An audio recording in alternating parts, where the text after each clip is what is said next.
p.m.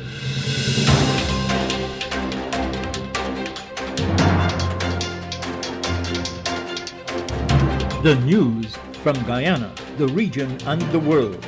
Compiled in the News Talk Radio newsroom and powered by DemeraraWaves.com. The news at 6 comes to you with the compliments of Kentucky Fried Chicken KFC. With the news this time, I'm Dennis Chabrol. Good evening. First, the highlights. The government and opposition have been haggling over the pros and the cons of changing the rules governing the Public Accounts Committee. The People's National Congress Reform leader Aubrey Norton has been tipped to be the major opposition's presidential candidate. A teacher has been killed by a man. Originally, the suspect in the Brooklyn, New York shooting has been arrested. A former Antigua radio personality has admitted to committing fraud. And we get the latest in Russia relations with the rest of NATO. The details of these and other stories in a moment. Is it a special occasion? Are you on a budget but still want a filling and also mouth-watering meal? Look no further. KFC is here for you at 9 locations and 6 drive-thrus, including the Amazonia Mall at Providence, which now delivers from Shore Base to Little Diamond. Call 632-0533, 6080-162, or 503-3591. KFC. It's finger-licking good. And now the news in detail. The leader of the People's National Congress Reform, Aubrey Norton, is tipped to be the opposition coalition's presidential candidate at the next regional and general elections. He and Vola Lawrence were Wednesday afternoon sworn in as members of the National Assembly to replace Mr. Joseph Harmon and Dr. Nicolette Henry, who resigned last month. I, Aubrey Norton, do hereby solemnly declare that I will bear true faith and allegiance to the people of Guyana, that I will faithfully execute the office of member of the National Assembly without fear or favor, affection or ill will, and that in the execution of functions of that office, I will honor, uphold, and preserve the Constitution of the Cooperative Republic of Guyana. In debating a government-sponsored motion to amend the rules governing the Public Accounts Committee, People's National Congress Reform member Jermaine Figuera indicated that Mr. Norton would be the coalition's next presidential candidate. Mr. Speaker, I join my colleagues also in welcoming a friend, a comrade, and the leader of our great party, and soon-to-be opposition leader, and moreover, the President-in-waiting, Mr. Aubrey Norton, to this House, Mr. Speaker. Mr. Figuera is also a chairman of the Public Accounts Committee and an executive member of the People's National Congress Reform. Parliamentarians for the government and the opposition of Partnership for National Unity plus Alliance for Change, APNU-AFC, on Wednesday clashed over a motion to change the quorum for the Public Accounts Committee, PAC. The PAC, which scrutinizes government expenditures by reviewing the Auditor General's reports, can currently meet with any 3 members and is the chairman present. However, Minister of Governance Gail Teixeira on Wednesday kicked off a debate to change that to the need for 2 government members and 2 opposition members and as the chairman before the PAC can meet. But what this attempts to do is to make sure in the Public Accounts Committee there's a recognition of both sides, that the government side has an interest to make sure that when the expenditure comes up and examination, that it is there to see it and to participate in it. Just as it is the right of the opposition to be there and to do what they have to do in the PAC. PAC Chairman Jermaine Figuera says the changing of the quorum goes to the heart of fighting corruption. This motion is one in which we on this side will always have grave concern with for the future modus operandi of this committee, for good governance, accountability, and transparency. Mr. Speaker, this is happening at a time when major government investments are taking place without feasibility studies. Mr. Speaker, where questionable spending of the people's money are done. This is the time the Honorable Minister chose to bring such a questionable motion to this House. However, PAC member and Public Works Minister Juan Edgel is defending the decision to change the quorum rules. He says that already under the existing quorum of any 3 members and the chairman has attempted to railroad decision-making. When you see that, sir, and you have a quorum that says any 3 members could show up, you know what that could mean? If for some reason, whatever's the cause, members of government are not able to show up, you might very well hear the entire 2018 or 2019 is closed. The paragraphs are closed and the matter is finished and there will be no examination. That is what we are protecting here by this motion. Public Works Minister Juan Edgel. Bartica will soon be partly powered by a solar farm. Prime Minister Mark Phillips says the 1.5 megawatt solar farm is expected to come into operation in another 2 months. He notes that it will also aid the transformation from fossil fuel to greater use of renewable energy, thus reducing Guyana's carbon footprint. Construction of the solar farm is said to be 90% complete. At present, the cost per barrel of light fuel oil is about $159 per barrel. To produce 1 megawatt of electricity per hour takes about 60 gallons of LFO or light fuel oil or approximately 1.25 barrel. A teacher who was 19 years old was killed at a residence at Craig East Bank, Demerara. Police say the prime suspect, who is 21 years old, has since been handed over to police. Dead is Shanice Walks. Police say that she was killed between 3:30 Tuesday afternoon and 11:45 Wednesday morning. Police and the suspect visited the scene where Walks' body was observed dressed in a white striped top with long blue pants, lying on her back beside a bed with a knife stuck in the left side of her neck. Investigators were told that she and the man had a misunderstanding. According to police, Walks allegedly armed himself. According to police, Walks allegedly armed herself with a knife, and while the man tried to take the knife away from her, she was stabbed at her left side neck. Crime scene detectives were also informed that a suspect became afraid, secured the house, contacted his brother, and told him what happened. Police say the suspect's brother and an aunt handed him over to the police at the Grove station. The prime suspect in the shooting and the smoke bomb attack at the Brooklyn, New York subway station has been arrested. Thousands of Guyanese and other Caribbean nationals live and work in Brooklyn. More than 12 persons have been injured. We get more on this report from CBS News. The New York City Police Department says it has arrested Frank James in connection with Tuesday's subway shooting in Brooklyn. Officials say the 62-year-old set off a smoke canister inside a subway car headed toward Manhattan, then fired at least 33 shots, hitting 10 people. At this time, we still do not know the suspect's motivation. Officials are combing through James' social media videos and believe he rented this U-Haul truck, located after its keys were discovered at the crime scene. Investigators also recovered a tote bag that included a hatchet, 2 gas canisters, and a 9mm handgun that apparently jammed during the attack. Women are screaming, people are screaming, someone's saying something about guns, people are covered in blood as they're running towards us. Brooklyn commuters are again using this subway station where the attack happened, but many are wondering why its surveillance cameras were not working at the time.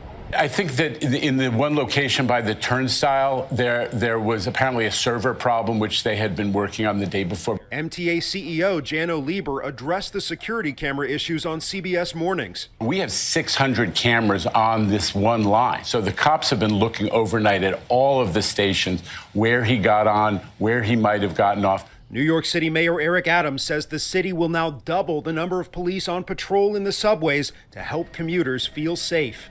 Bradley Blackburn, CBS News, New York.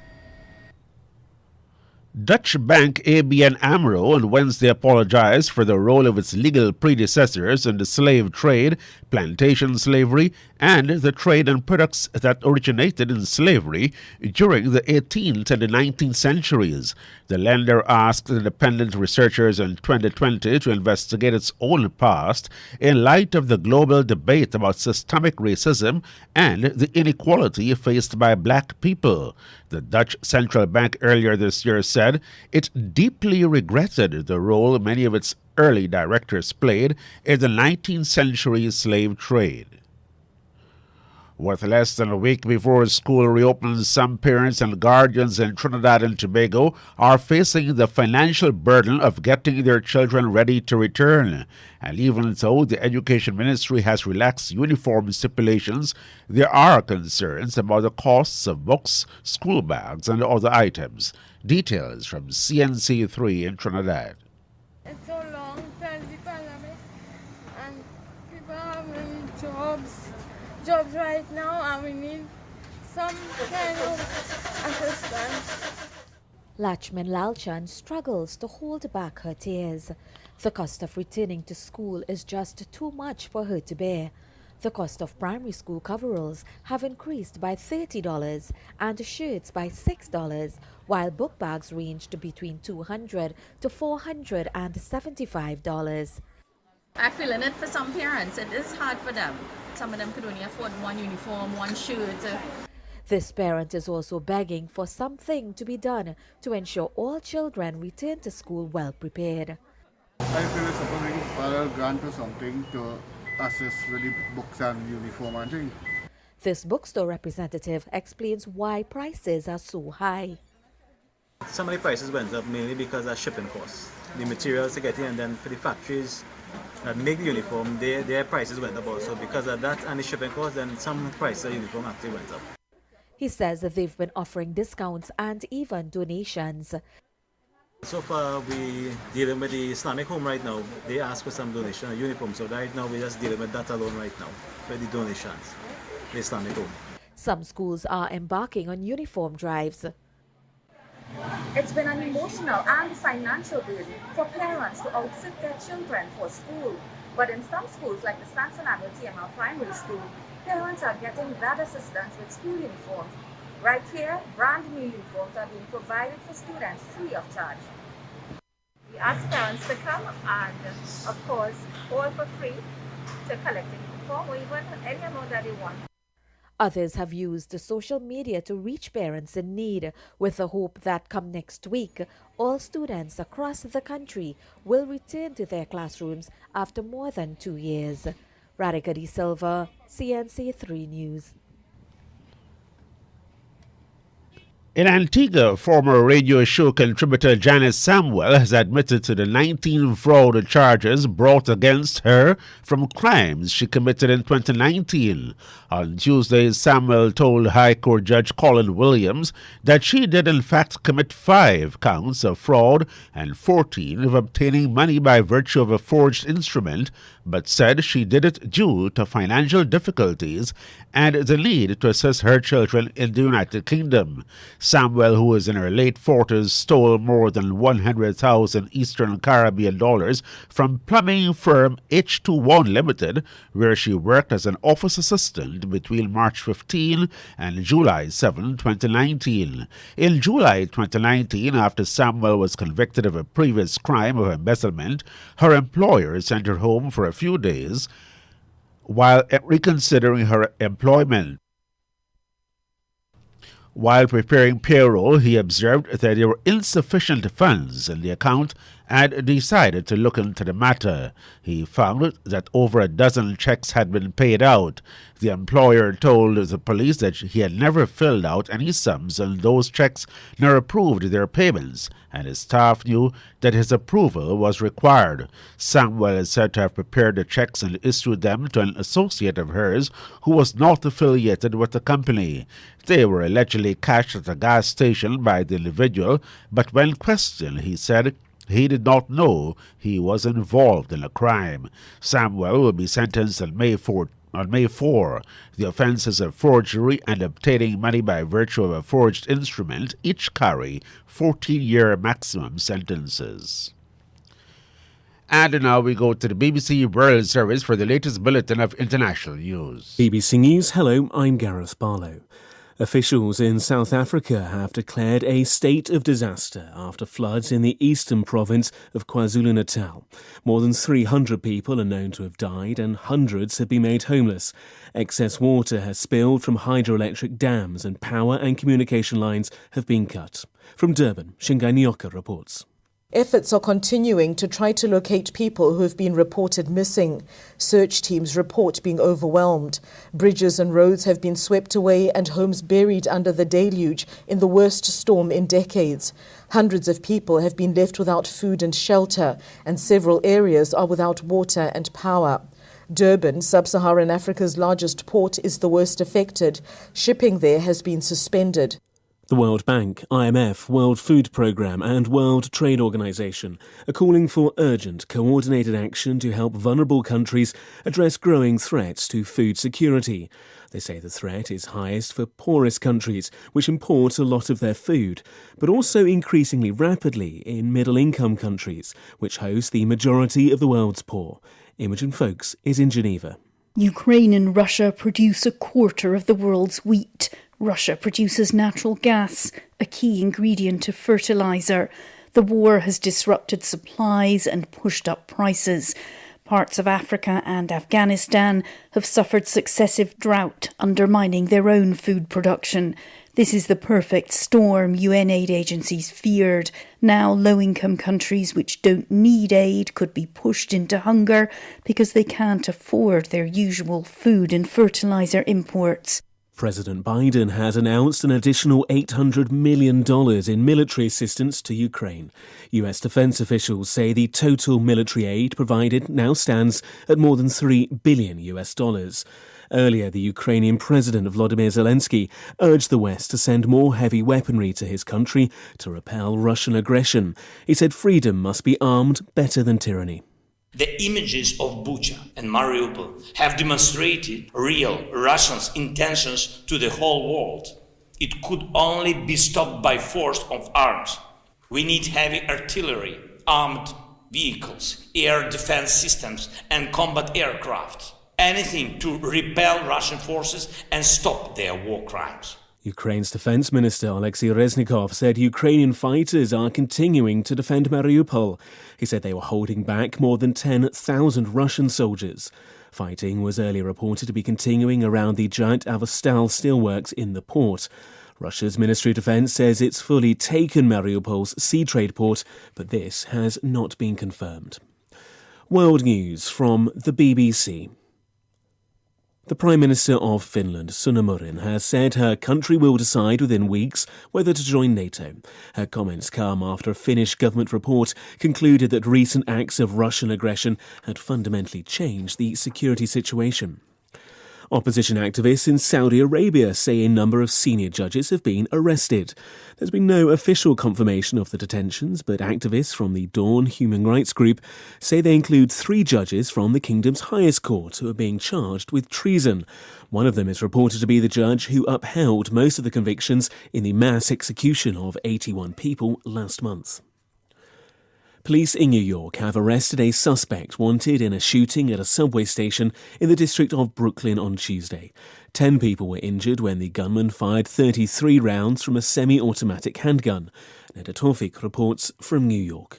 New York's Mayor Eric Adams announced that the suspect had been arrested, saying, "We got him." 62-year-old Frank James was walking in downtown Manhattan when he was stopped by NYPD patrol officers and taken into custody without incident. Officers were able to locate him after a tip from the public.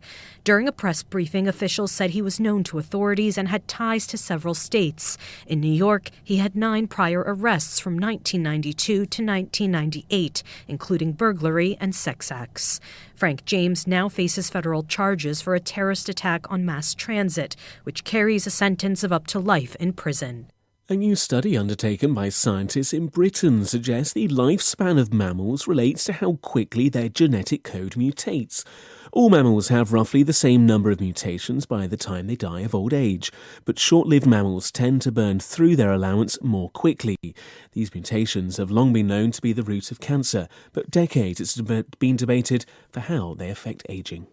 BBC News. That's the news to the moment. On the go and need to grab a quick bite, but tired of the same dreary food? Well, KFC is here to brighten your day with a delicious, mouth-watering meal with their 9 convenient locations: Movie Town, Vlisingen Road, Mandela Avenue, Regent Street, Stabrook, Hink Street, Breedenhoop, Parika, and the Amazonia Mall. Now open from 9 a.m. to 10:30 p.m. And they're there to welcome you every day. KFC. It's finger-licking good. Now to end the news, a recap of the highlights.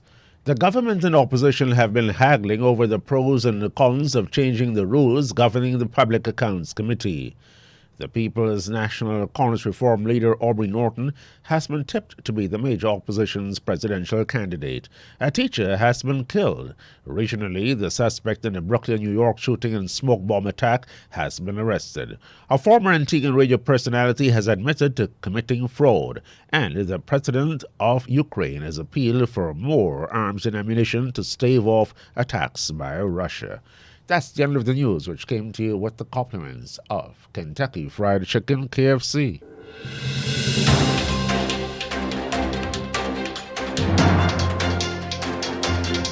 This has been the news, compiled in the News Talk Radio Newsroom. For ongoing updates, visit demerarawaves.com, and you can check facebook.com/demwaves and twitter.com/demwaves.